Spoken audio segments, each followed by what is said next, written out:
Hello everyone, Nick on Aquamagna here. Now before anyone says, ugh, more Starfox? Really? Yeah, look, it's one of my favorite series, and I've been getting reacquainted with it, and I still have a few Starfox thoughts I want to get out of my system. Just bear in mind that by the time this video goes up, I'll have already started recording footage of the Metroid Prime games, so it's only a matter of time before my review of the entire trilogy goes up, even if it takes a while to put it all together. Like I said, it's gonna be one video, it's gonna be really big. So consider this extra piece of content a continuation of my what I want to see in the next Star Fox game video.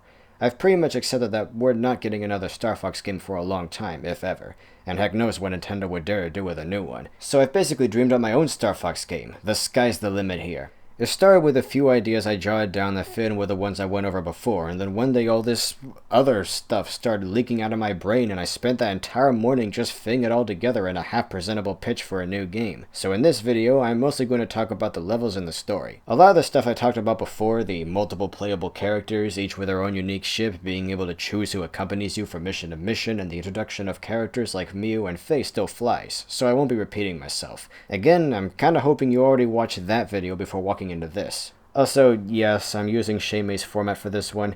It's the only time I'll do it. We'll just wait and see what he makes of this video. Also, while we're ripping off other YouTubers, I tried drawing myself for this video, but turns out if there's one thing in this world I am absolute shit at drawing, it's myself. So instead, I'm gonna make myself a hair on a stick. Let's start with the controls, mainly the R-Wing. I'm going to be using the gamepad for a reference since hopefully the NX's controller will have just as many places for your fingers to go. A lot of people complain about the motion controls in Star Fox Zero not being optional, that you can't simply turn them off, like that would improve the game somehow.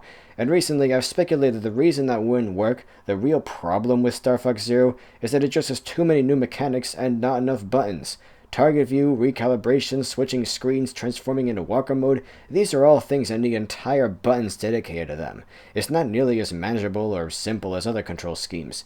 Using the right stick to do various things was worth a shot, and it cleared up several buttons for other actions, so if we use a twin-stick aiming control scheme, like in first-person shooters, we're going to need to move a few things around. Moreover, if you're using your right thumb to aim, well then you can't do that and boost or break or roll at the same time with the face buttons, because the face buttons are far away enough that you'd have to momentarily let go of the stick to perform any of these other actions. So if you want to be able to break while still being able to aim, good luck with that. Now that would get annoying. This is probably one of the reasons why Nintendo was so adamant about including motion controls all the time, because they'd have to cut too many legitimately helpful corners out of the game otherwise. Or so I thought. Then I realized that the D-pad is barely used for anything in this game. I don't think I ever even touched a D-pad once while playing. That's 4 unused buttons. You can move target view, screen switching, transformation, and even recalibration if you're still using the motion controls to these buttons. That frees up L and ZL for boosting and braking, firing with R is still fine, firing bombs with ZR is fine, and you could use X to somersault, B to U-turn, and Y and A to roll, though aiming would still be a bit of an issue there. Look, I'm trying. Point is, turns out you can make a perfectly functional twin-stick control scheme with just these buttons. But not in every case in a game like Star Fox Zero, especially when playing with a vehicle that basically needs 3 sticks. I commend Nintendo for all the cool things they accomplish with this game, but unless they give you a keyboard or something, they'll kinda have to streamline the next game a bit. Now for the setup. Let's say this game picks up a couple years after Star Fox 64, or Star Fox Zero if you want. Corneria has become the superpower of the Lylat system, and the remnants of Andros' army are now led by his nephew, Andrew, and his half-brother, Derek. Oh gosh, it's already devolved into bad fanfiction territory. I can still say this, just hear me out. The Cornerian army has effectively quarantined the planet Venom, and its inhabitants have moved to various other planets. Some of Andros' followers have been granted amnesty, but the brunt of his leftover forces have moved to another, previously uninhabited planet on the other side of the Lylat system to start anew, which they have dubbed Venom Minor, with full intent to retake their old homeworld, now called Venom Prime. In this story, we see that the Lylat system, as represented by the games, is actually a pretty small portion of the total number of planets orbiting the system's dominant star, Lylat. Now for those who may be confused, Solar, contrary to its name, is only kind of sort of a star, but not really. It probably could have cooled down and become a planet, but the 3 sectors X, Y, and Z form a perfect ring around Solar and have irradiated to the point that it's stuck this way. So it behaves like a star, sure, but Lylat is the real center of the Lylat system. Venom Minor and various other planets we'll be seeing reside well outside the maps we've seen, basically on the other side of Lylat itself. The closest we'll be getting to the old map is a couple of early planets on the very edge of it, like Titania and Ficina. Aside from that, most of the 20-ish locations we'll be visiting are new areas. a new region of space to explore. A lot of people on both sides were misplaced during the Lalat Wars, losing their homes and lands, so you'll see various Cornerian outposts and settlements on these previously unexplored planets, as well as Venomian ones. So let's get started. As was the case in the other video, this game opens with a training sequence out in space, where you'd play as Faye before switching gears to Fox. The training ends when Rob calls you back to the Great Fox, which is experiencing engine troubles, and it looks like its primary engine will need to be replaced soon. Right away, we see that the Starfox team is beginning to fall on hard times and having trouble paying to keep the Great Fox in good shape. They're not quite as bad off as they were in Starfox Adventures, but you see the beginnings of the troubles starting to sink in. Out of the blue, they get word that Fox's home planet Paptoon is under attack by Neo-Venomian forces. Paptoon is a fringe planet just outside Corneria's territory, so it'll take Pepper's army hours to get there. The Great Fox is much closer to the planet, so they fire up the engines and go to save it. Unfortunately, just as they're stopping near the planet, the ship's primary engine completely fails and almost causes the Great Fox to explode. Slippy jumps out of the ship and stays behind to make sure the Great Fox is still in one piece when the others get back, and the rest of the gang heads to the surface. The first... Look, I know these drawings aren't my best work, alright? That would be more akin to something like this, or this. I drew everything for this video in like 3 hours. It's just a side thing. So anyway, the first stage is your pretty standard fare, ending with a boss of some kind and an encounter with Andrew, who of course loses the battle and is chased away. Cue a line from Fox saying he'll light Andrew's tail on fire, Faye calling him some other monkey's second banana. You get the idea. These are empty threats though, since the Great Fox is in such bad condition that the team isn't in a position to chase him down just yet. Having saved Paptoon, they soon find a replacement for the engine they lost. But they need some money because the guy who owns it is a stickler whose house got crushed by one of the ships Starfox shot down. So the team looks for ways to earn money on some nearby planets, and here's where things get interesting. Look, I love the system they have in Star Fox 64, the other pathways and all, but I kinda have to agree with Exo Paradigm Gamer that being able to simply choose which level you want to go to next is... well, it's nice. In this case, you'd have 2 planets to choose from, and your choice will have an effect on later areas. These planets are Denovia and Thew. Each planet would have a little blurb describing it and an image of its surface so you'd have some idea of what you're in for. On planet Denovia, a lush jungle planet, a Venomian bioweapon, this large kaiju-like creature was released into the wild some time ago and is still wreaking havoc on the environment. Hunting the beast down will earn you a bounty and pay for your new engine. This stage would introduce Slippy as a playable character, and perhaps a new ship based on the really lumpy front-loaded one in Star Fox 2. The other stage, Planet Thew, is a somewhat industrialized world where Falco is first introduced as a playable character, and you can use a new vehicle to race for money. We'll call this vehicle the R-Blade, and the entire stage would basically be a wing to all the neglected F-Zero fans out there. This playstyle would be pretty simple. Hits wouldn't be a big concern, just make it to the end of the course. We'll say making it in 2nd or 3rd place will get you a mission complete and enough money to pay for the engine, while making it in 1st place will get you a mission accomplished. Another thing to note about this level, Miu is one of the other racers, and if you don't win, she most likely will. She takes a minute to show you some respect, all while you're oblivious to the fact that she's a member of Star Wolf, and then you part ways. Now here's where your first choice pays off, as we head to Sector V to confront Andrew. Yeah, all the cool letters were already taken, and Star Fox Zero is letters from the Greek alphabet, so I know I'm kinda reaching here, but I'm going to name these sectors after letters that can also be used as Roman numerals. Before going any further, I'm going to add numbers and letters to these levels to keep them better organized. We'll call Paptoon Course 1, Denovia Course 2A, and Thew Course 2B. Course 3, Sector V, is where Star Wolf minus Wolf himself in your first playthrough awaits. Andrew, Leon, Pigma, and Miu would engage you in whichever 3 members you brought along, and after a certain point, at least the first time you play, Miu will corner a member of the team and take pity on them, ultimately deciding to spare them. Another member of Star Wolf, we'll say Pigma, clumsily intervenes and accidentally hits Miu's ship, which, just for fun, will be based on the other ship from Star Fox 2, the one with a split nose, and she falls down to Ficina. The rest of Star Wolf scatters and leaves in the chaos, probably to fetch Wolf. The Star Fox team takes pity on Miu and decides to go rescue her. Course 4, Ficina, is essentially 2 levels, and your earlier choice will affect which side of it you go to. If you went to Denovia earlier, you won't have met Miu. In this case, we'll get a Landmaster stage, as a blizzard is making it too hard for the others to see and fly, so you're basically on your own.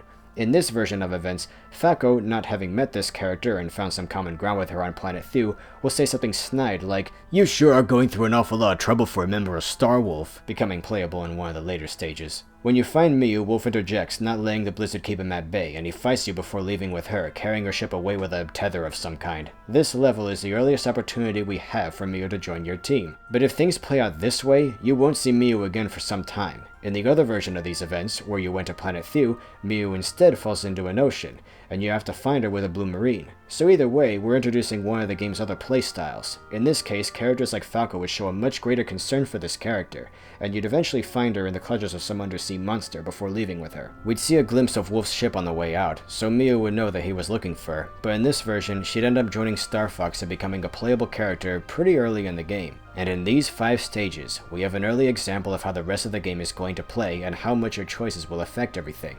Now we move on to the next row of courses, 5A, B, and C. You can access all 3 of these planets from Fachina.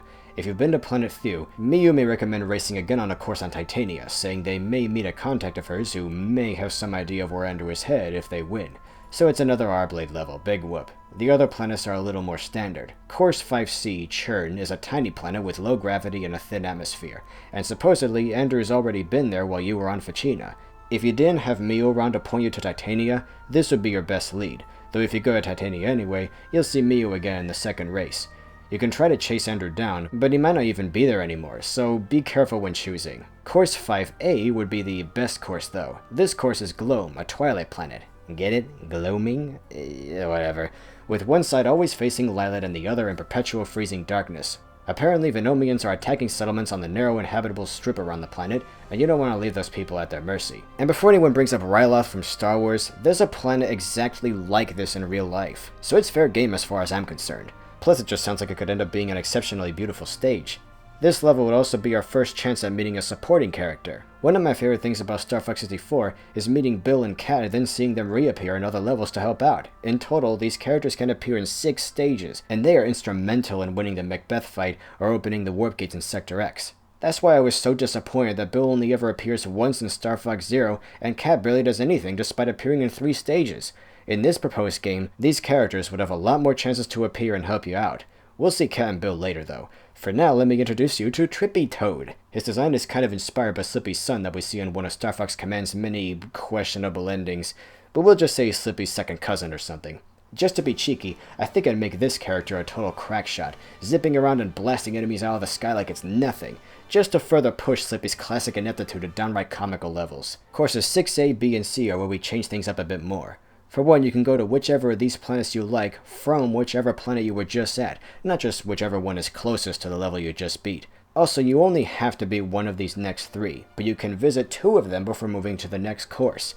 Be careful about which 2 you pick though. Whichever one you don't go to will have consequences in at least one later level, like stronger enemies or extra hazards. Courses 6A and B are 2 levels where Trippy will appear if you've already encountered him on planet Gloam. Course 6A, Vila, is a beautiful world with lots of fields and giant trees and yes, more settlers like on planet Gloam. The main threat here are machines in the sky that generate acid rain clouds, damaging the environment. Like Fachina, Vila is essentially 2 levels. The acid rainmakers are protected by a shield, and the generator is on the planet's surface. This would be a pretty short level, just flying through the environment for a minute or so to take it all in, to see what's being lost, slowly losing health because of the rain, until you find the machine generating the shield. Once you beat it, the Rainmakers will be collected by retreating Venomians to be used again in a later stage. But if you met Trippy on planet Gloam, he'll offer to take out the generator for you, allowing you to completely skip this section and take out as many of the devices as you can in the sky. If there's any that you miss, those will still reappear later, but if you manage to take down all of them in one go, you'll get a mission accomplished for being a badass, and it's one less thing you'll have to worry about later. Course 6C, Ibus, is a gas planet, sort of like Bespin from Star Wars, where settlers on both sides are processing the gas to be used as ship fuel. The Venomians have grown tired of having to share the planet with Cornarians, so they start attacking the competition. Coincidentally, Kat Monroe just happened to be here with her own agenda at the time, and the Venomians have mucked things up for her as well. So you'll work together to drive back the Venomians and recover what you can from the wreckage. Course 6B would be a space dynamics lab in Sector K, where Beltino and co are testing their new Zephyr Ring warp gate technology that we later see used in Star Fox Assault. It's a little known fact that Space Dynamics, the company that made the R-Wings and various other ships and technology, was also giving Andros some toys under the table during the Lilat Wars. So they've sort of been batting for both teams, but Beltino has a change of heart and refuses to let Andrew have access to this new technology. Furious, Andrew attacks the base full force to steal this tech and have his own engineers finish developing it. This is another stage where Trippy can appear. Seems pretty fitting considering 2 of his family would also be here at the time. If you completely skip this place, well, you've just made things a lot easier for Andrew. Course 7 is where things get serious.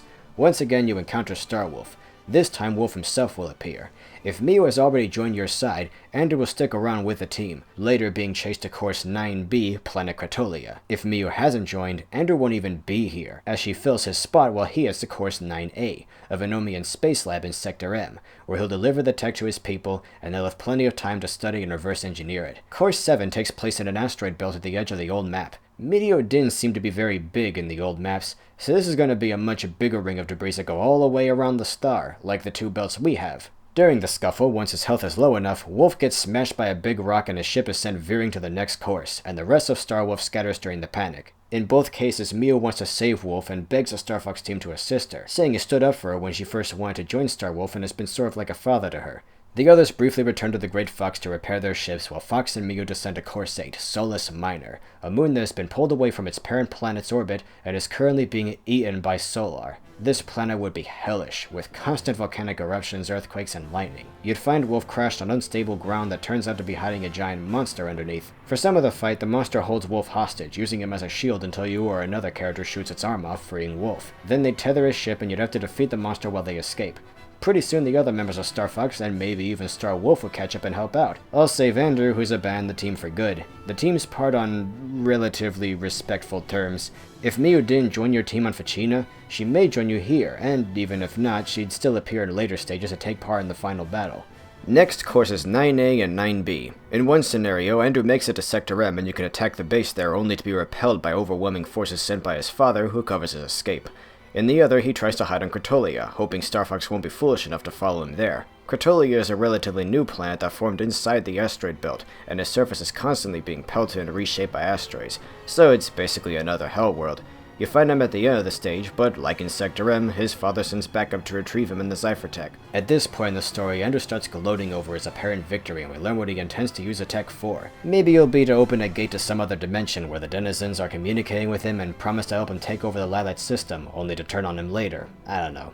Something. Then we'd see his father's base for the first time, Astropolis. Yeah, this whole thing is basically just a loose adaptation of Star Fox 2 for the new age. The Venomians go all out as their ships instantly appear out of nowhere in various places, warped there from Astropolis by Zypher rings. Now for the last few courses, starting with 10A, B, and C.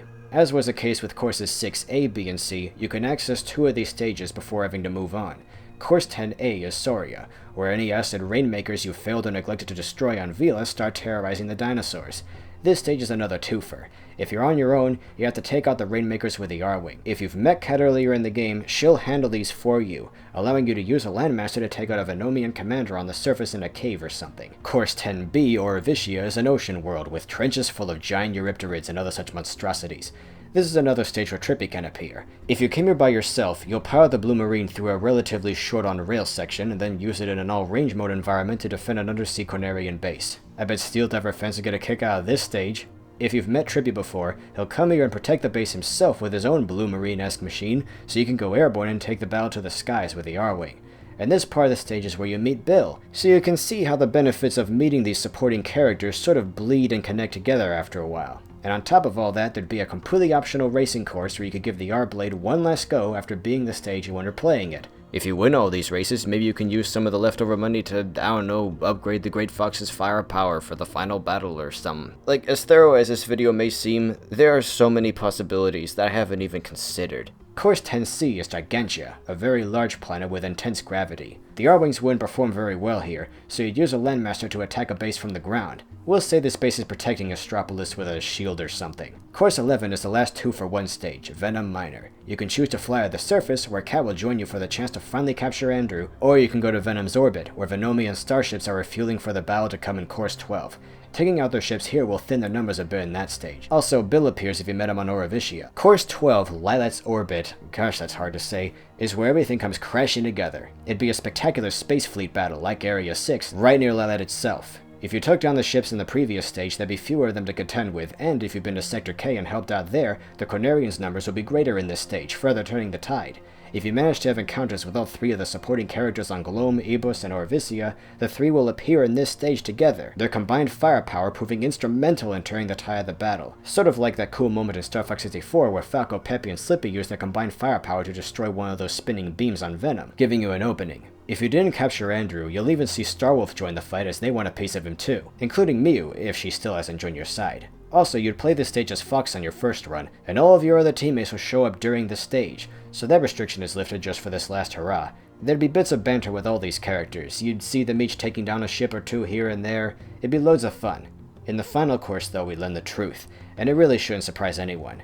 Andrew's father has really been the brains of this whole operation. If you captured Andrew on Venom Minor, Derek says he doesn't care what you do to his failure of a son, that Andrew isn't worth saving after all of his past slip-ups, and if Andrew makes it to Astropolis, his father would betray him and take control of the station himself. In both scenarios, he attempts to open the gate to the other world or something.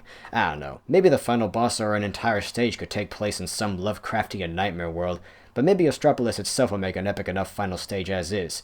I certainly want it to be bigger than it was in Star Fox 2, with enough room inside for our wings and other ships to fly around. If I had to picture it in game form, it'd be sort of like the later half of Assault on the Dreadnought in Kingdom Hearts 2. Maybe it could end with everyone almost being trapped in hyperspace or something. In the end, Astropolis is destroyed, Andrew escapes, humiliated and heartbroken, calling to his Uncle Andros, who isn't there like always, vowing to start again, to bide his time and assemble all of Andros' remaining forces for one final attack down the road. But we all saw how that went for him. I gotta say, Andrew has become one of my favorite characters in recent years. If she hasn't already, Miu would finally join the Starfox team, and they'd all have adventures for about a year or so until Miu mysteriously disappears while everyone's asleep to find her own path or something, and Faye leaves soon after to work at Space Dynamics and design new ships for the team, like the later Assaultar wings. Heck, I think it would be awesome if she piloted an early version of that in this game, like a prototype that she helped build. And then, if there was ever some other game that jumps ahead after Assault to move the story forward and sort of takes Command's place in the canon, Faye and Miu could rejoin the team. And with Peppy retiring from Star Fox to succeed General Pepper, we'd have a perfectly even split of boys and girls on the team. You know, if you want that. After you beat the story campaign the first time, you'd be able to replay it as many times as you want, unlocking other characters and finding your own preferred path, or return to stages you've already been to earn medals and stuff. In Stage Select and Multiplayer mode, Trippy, Cat, and Bill, along with the entire Star Fox team and possibly Wolf himself, will be playable. So in total, that's 21 stages. 22 if you include Faye's training sequence at the start, more like 27 if you include all the extra areas, with 18 possible R-Wing missions, 3 R-Blade missions, 3 Landmaster missions, and 2 Blue Marine missions. Oh man, so much stuff. Yeah, it seems like a lot, but if the stages were relatively short and the game had a bigger budget than Star Fox Zero did, I'm sure something this ambitious could be done. Maybe. Maybe I'm asking for too much. Maybe I sound entitled. Then again, this seems to be the sort of new adventure game people are asking for, so hey, I gave it a shot. Well, I hope you enjoyed listening to my stupid fanfic that I tried to pass off as a pitch for a game. See ya!